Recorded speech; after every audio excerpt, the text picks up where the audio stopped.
नमस्कार। BA part first Sanskrit में हितोपदेश का मित्र लाभ हम कर रहे हैं। 32 श्लोकों तक हम प्रारंभ में कर चुके हैं प्रस्तावना के। अभी हम 33वें श्लोक से करेंगे। तथा च पूर्वजन्म कृतं कर्म तद्देवमिति कथ्यते तस्मात् पुरुषकारेण यत्नं कुर्यात् अतन्त्रित। यत् जो पूर्व जन्म कृतं कर्म, पूर्व के जन्मों के किए हुए कर्म हैं, तद्देवम् इति विद्वद्भिः कथ्यते, वे ही भाग्य हैं या देव हैं ऐसा विद्वानों के द्वारा कहा जाता है।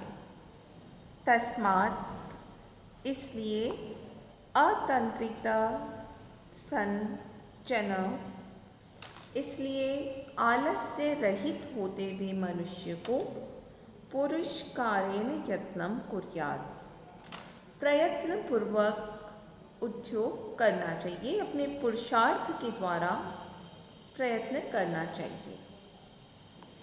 इस पद्य में पुरुषार्थ या उद्योग के महत्व को बतला रहे हैं। आलसी पुरुष अकर्मण्य होकर अपने भाग्य के भरोसे हाथ पर हाथ धरे बैठे रहते हैं, जबकि वास्तविकता तो ये है कि कर्म तो धर्म या अधर्मात्मक फल देने वाला एक कर्म है, क्रिया है। पूर्व जन्म में किए हुए कर्मों को ही देव या भाग्य की संज्ञा दी जाती है।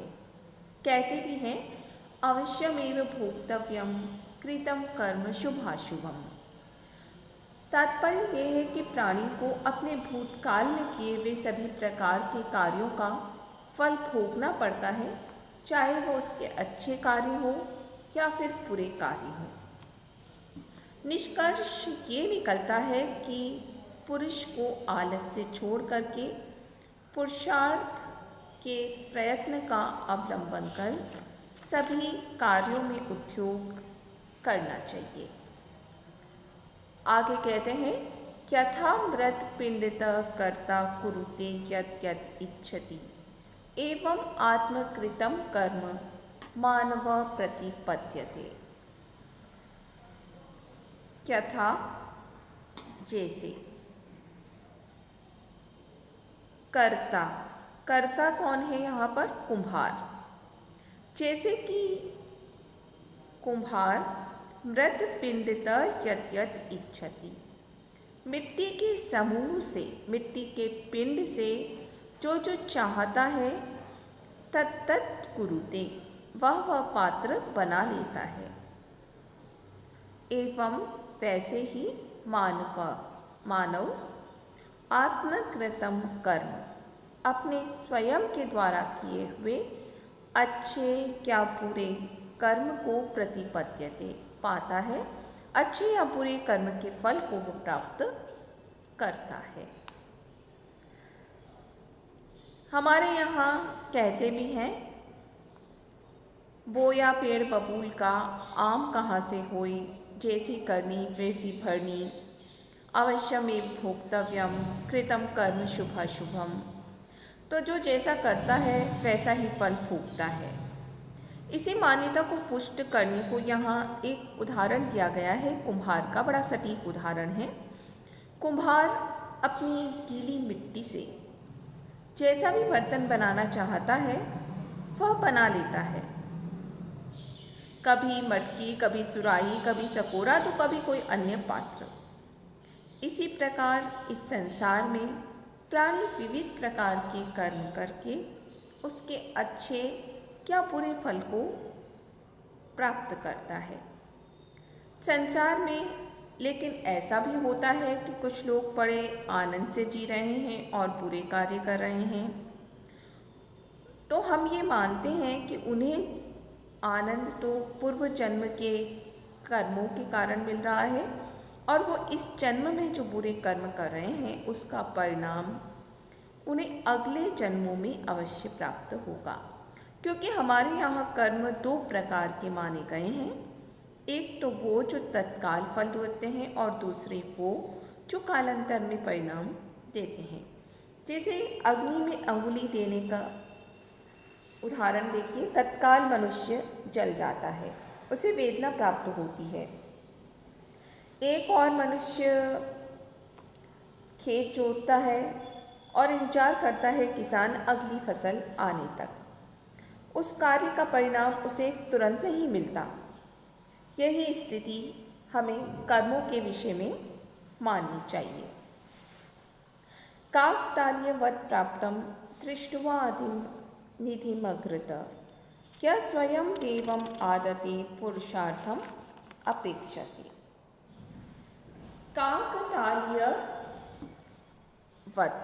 काकतालीय न्याय के समान प्राप्तम निधिम अग्रत दृष्ट्वा, अचानक मिलने वाली धनराशि को सामने देखकर भी देवम स्वयं न आदत्ते, भाग्य उसे उठा करके स्वयं नहीं देता, अपितु पुरुषार्थम अपेक्षते, वह भी पुरुषार्थ या प्रयत्न की अपेक्षा रखता है। काकतालीय न्याय क्या होता है? अकस्मात या संयोग से होने वाली किसी घटना के लिए इसका प्रयोग किया जाता है। एक बार एक कौवा वन में उड़ रहा था। ताड़ का पेड़ आया। कौवे ने सोचा, रोज मैं इस पेड़ के ऊपर से उड़ता हूँ, आज मैं इसके नीचे से उड़ूंगा। ऐसा सोच करके वो कौवा उड़ता उड़ता आया और उसके नीचे से निकला।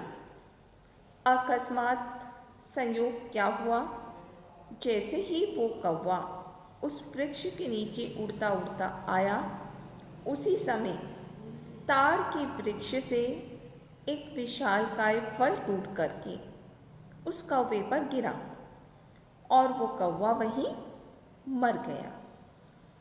तब से ऐसा माना जाता है कि जो कार्य बिना किसी पूर्व प्रसंग के अचानक से संयोगवश हो जाते हैं, उन्हें हम काकतालीय न्याय कहते हैं। यहाँ कवि कह रहा है कि देवयोग से किसी को धनराशि अचानक उपलब्ध भी हो जाए, सामने आ भी जाए, तो भी उसे ग्रहण करने के लिए व्यक्ति को प्रयास तो करना ही पड़ता है। आगे कहते हैं, उद्यमेन ही सिद्ध्यन्ति कार्याणि न मनोरथे, न ही सुप्तस्य सिंहस्य प्रविशन्ति मुखे मृगा। उद्यमेन कार्याणि सिद्ध्यन्ति, सचमुच में परिश्रम से ही कार्य सफल होते हैं। मनोरथे न, मनोरथों या इच्छाओं से नहीं। ही मृगा, क्योंकि मृगा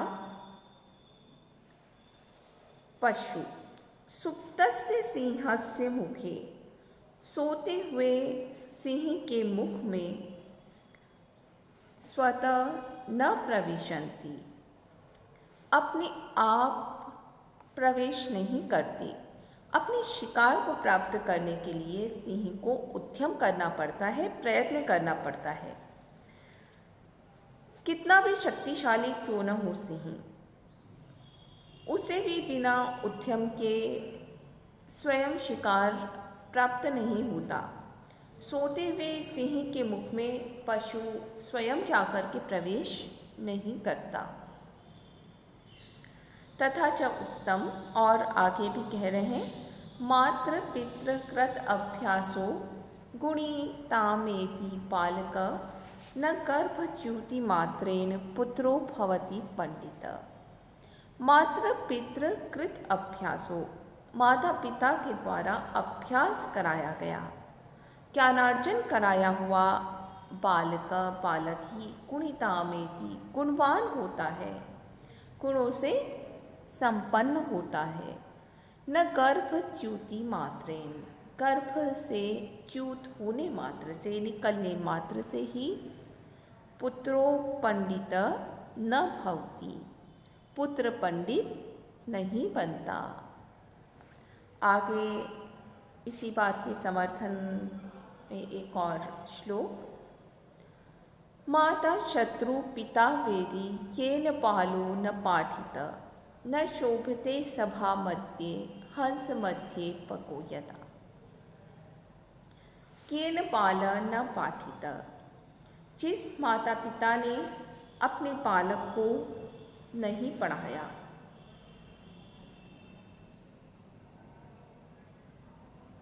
माता शत्रु पिता वैरी, वे माता पिता,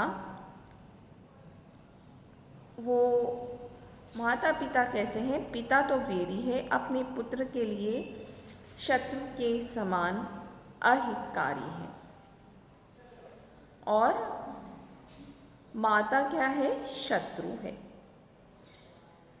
सबाला, वह बिना पढ़ा लिखा मूर्ख बालक सभा मध्य न शोभते, सभा के बीच में उसी प्रकार से सुशोभित नहीं होता यथा हंस मध्य पका, जिस प्रकार की हंसों के बीच में बगुला अच्छा नहीं लगता। माता पिता को चाहिए कि वो अपनी संतान को शिक्षित करें। यदि पुत्र विद्याध्ययन नहीं करता तो इसमें दोष उसका नहीं, उसके माता पिता का है। क्योंकि प्राणी जब बालक होता है वो तो अबोध होता है। उस स्थिति में उसके न पढ़ने का पूरा दायित्व उसके माता पिता का होता है। यदि किसी माता पिता ने अपने पुत्र को अध्ययन नहीं कराया तो उसके माता पिता का कार्य उनकी संतान के लिए शत्रु के समान अहितकारी है।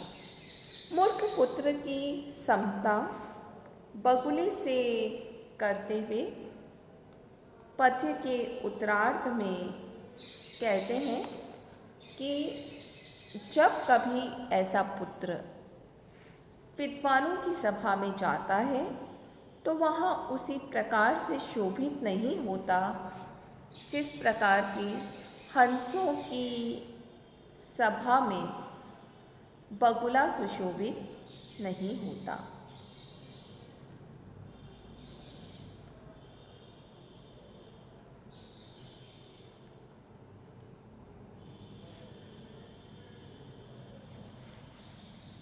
आगे कहते हैं रूप यौवन संपन्ना विशाल कुल संभवा, विद्याहीना न शोभन्ते निर्गंधा इव किंचुका।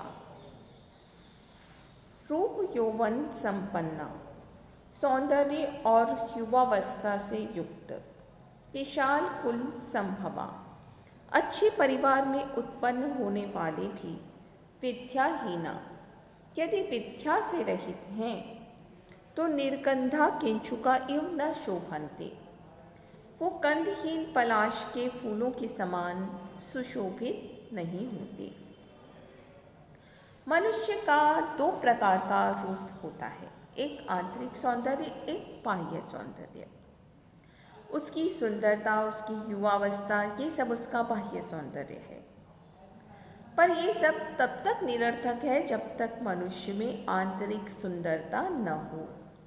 हमारे यहाँ कहते हैं गुणा पूजा स्थानम गुणेषु न च लिंगम न च वय। गुणी व्यक्ति में गुण ही पूजा का स्थान होते हैं। उसकी उम्र क्या है, उसका लिंग क्या है, ये बातें कोई भी मायने नहीं रखती। एक उदाहरण दिया गया है यहाँ किंचुक या पलाश के फूल का। लाल रंग का बड़ा सुंदर सा फूल होता है पलाश का, लेकिन उसमें सुगंध बिल्कुल भी नहीं होती, जो कि उसके सारे सौंदर्य पर पानी फेर देती है। आगे कहते हैं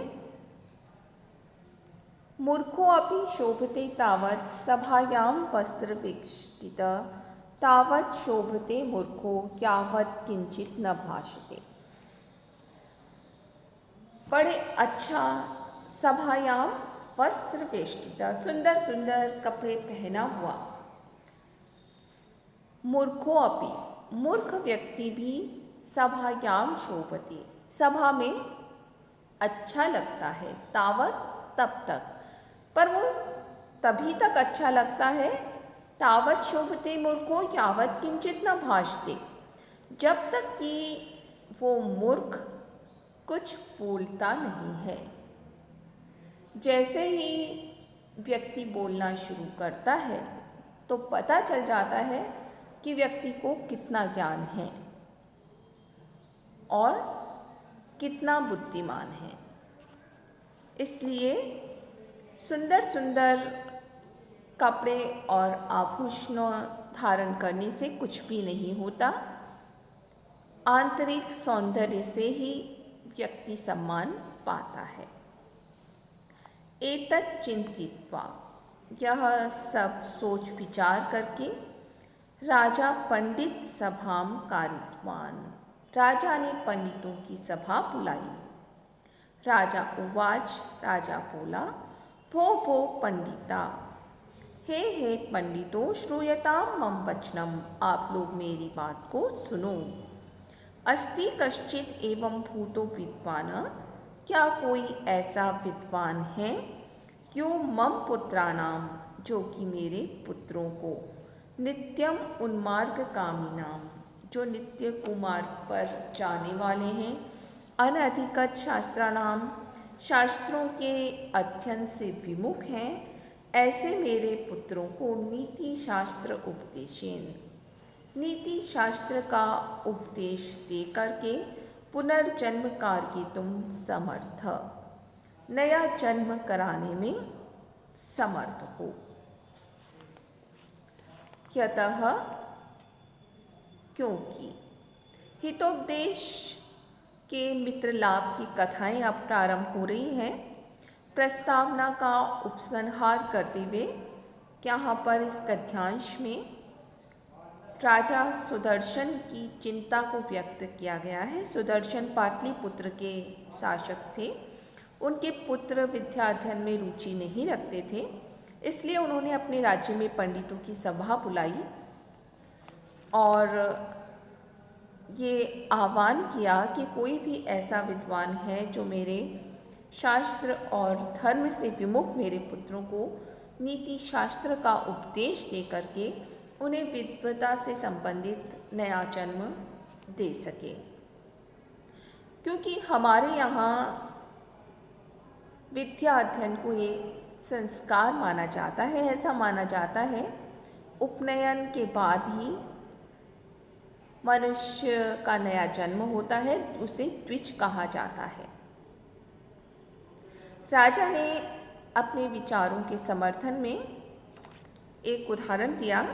यतः, जैसे कि, काच कांचन संसर्गात् थत्ते मारक्ति ध्युति यथा सत्सन्निधानेन मूर्खो याति प्रवीणताम। जिस प्रकार की काच कांचन संसर्गात्, कांच सोने के साथ रहने से, मारक्ति ध्युति धत्ते, मरकत मणि की कांति को ग्रहण कर लेता है, तथा उसी प्रकार मूर्ख व्यक्ति भी सत्सन्निधानेन, अच्छे गुणों वाले पुरुषों के साथ रह करके प्रवीणताम याति, चतुराई को प्राप्त कर लेता है, निपुणता को प्राप्त कर लेता है, वह सद्गुणवान बन जाता है।